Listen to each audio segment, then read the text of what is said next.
Hello there. What is going on, everyone? We're talking Star Wars Unlimited today, and I want to talk about the biggest issue facing this game, the number one complaint I see from people in my videos, in the comments, and there are two big complaints. The number two, and it's a close second, but the number two complaint is that a lot of people don't trust Fantasy Flight. Again, they've been burned by Destiny, and then the Star Wars LCG also, and Android Netrunner, and all these other games that FFG has had that has eventually been canceled. But the number one complaint I see from everyone is the art. As we're going to talk about the art a little bit, because I've got some thoughts on it as well. There's some pieces that I love. There's some pieces that I definitely do not love at all. And also, I'm asking the question, what if the art were to get better? If you're one of those people on the fence, would that get you over the hump? Do you think that that's something that, could potentially change? And I definitely can see that changing because, hey, lots of the art for the future hasn't been drawn yet. So there's, art is, especially in a brand new game that's using all new art, is going to be one of those things that's always evolving and growing. So a lot to talk about in this video. If you guys are new here to the channel, we talk a lot about Star Wars tabletop gaming. Adepticon's happening right now this weekend. There's going to be news that comes out over the weekend. We're going to talk about all of this news. There's a big Atomic Mass Games studio panel. It's supposed to be around noon on Sunday. I think it's actually noon central. And that'll be streams. We're going to be talking about that. We're going to be talking probably all next week on all of the reveals and all the news and the big spoilery news releases, announces, and all of that stuff. So there's going to be a lot of stuff going. We are still giving away that $25 Amazon gift card giveaway. That is going to be running until next week. So we're going to be announcing the winner next week, and there will be more giveaways after that. You just have to be a subscriber and leave a comment on this or one of my videos. Hit that subscribe button. Stay in tune with the channel. It helps the channel out. I really appreciate it. And leave a comment. Let me know some of your thoughts on the art. Let me know either your favorite piece or or the one piece that really just said, that I do not like.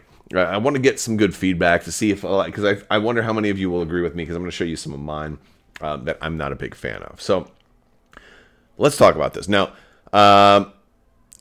I think Han Solo's cards are pretty indicative of the style. So what is really going on here? Why didn't FFG just use the art that they already had? They haven't come out and said it in exact terms, but it basically seems like they're trying to more cartoonize these characters so that they don't necessarily represent the actor who played them. So this is Han Solo. This isn't Harrison Ford. We're not drawing Harrison Ford. We're drawing Han Solo. And this is who Han Solo is. And there's a couple of reasons to do that. One reason might be, if you look at, what happened with Carrie Fisher, and rest in peace, Carrie, and, losing her before the films were done, and then the question that was being asked, should we recast her or should we use CGI and things like that. There's all kinds of discussions that you can have about that. But if a character is bound to a specific actor, then it becomes more and more difficult to handle a recast, or what happens if somebody passes away, or what happens if somebody decides they don't want to come back for the next movie. What if John Boyega doesn't want to come back to play Finn, and stuff like that? Like, can we recast? And all of these questions. And I think it probably becomes easier on a studio like Lucasfilm if Han Solo becomes more known as the character of Han Solo and less known as this is Harrison Ford. Now, that's a tough thing to pull off, because a lot of people are not going to like that, and and I definitely see that, and I think we're all seeing that in a lot of the resistance to this type of artwork. But I think that's one of the things that they're trying to do here, and I think the other part of it is the likeness of this character may possibly save money in the long run. It's possible that the deals that some of these actors have is like, okay, anytime you draw Harrison Ford Han Solo, I get 2 cents or whatever. I don't know what kind of deal that is, but at the end of the day, it does seem like that's kind of the direction that was kind of they were going with this. And I'm gonna, and maybe I'm incorrect because there's also Jabba the Hutt, which is definitely not an actor's likeness, although we could probably make jokes that there's somebody that actually looks like Jabba the Hutt or whatever. But no, some of the art is just really bizarre. I don't know why they went with this likeness of Jabba the Hutt with like one massive eye and one really narrow eye, and it's weird to me why he's so much of a character, but then in the same piece you've got Bib Fortuna there who looks a lot more realistic. So yeah, I definitely had issues with the art and the art style, and there were certain cards that come to mind, especially the mother of all complaints I have about the art is the Chewbacca Commander. It's the most disturbing facial and mouth representation of Chewbacca that I've ever seen. First off, his nose is like totally gone. Like Chewbacca does have a nose. I don't know what happened there. And then his mouth is just so massive, like he could eat an Ewok in one bite. It's bizarre to me that they went with that. Now, and this artist has other pieces that are fantastic, but it's just the choices that were made for some of these pieces were just perplexing, to say the least. And I think that's one of the big reasons that pushed a lot of people away. Now, not all of the art in the game is this bad. Of course, if you were already kind of on the fence or already said, I don't want to get into Star Wars Unlimited anyway, then seeing stuff like that is just, that's just fuel to the fire. Of course, I'm not going to look at this. I'm not. But then again, Grand Admiral Thrawn looks fantastic. His art is exactly what you would probably want. And maybe you disagree, but I thought this was a very good likeness. And maybe it has something to do with the fact that that Thrawn, well, up until recently, Thrawn hadn't been cast in live action, so there wasn't a live action version. For decades, he was only a drawn character. He was only our likeness of him came from book covers and artist representations and deviant art pages and all these other things, and Google image search, right? So it was very easy to kind of do Thrawn without having to worry about a particular character's likeness. Or maybe it's because of the fact that he's an alien and is less likely to actually look like a real human that you might know. Although I don't know how many blue people you might know. I don't know. But for the most part, some of the best art ends up being of vehicles and ships. There's a lot of space combat that happens in Star Wars Unlimited, and I think that is one of the strongest suits. I am always a big fan of space art in Star Wars. Seeing those fighters, seeing the capital ships. There's a lot of capital ships, surprisingly enough, in this game.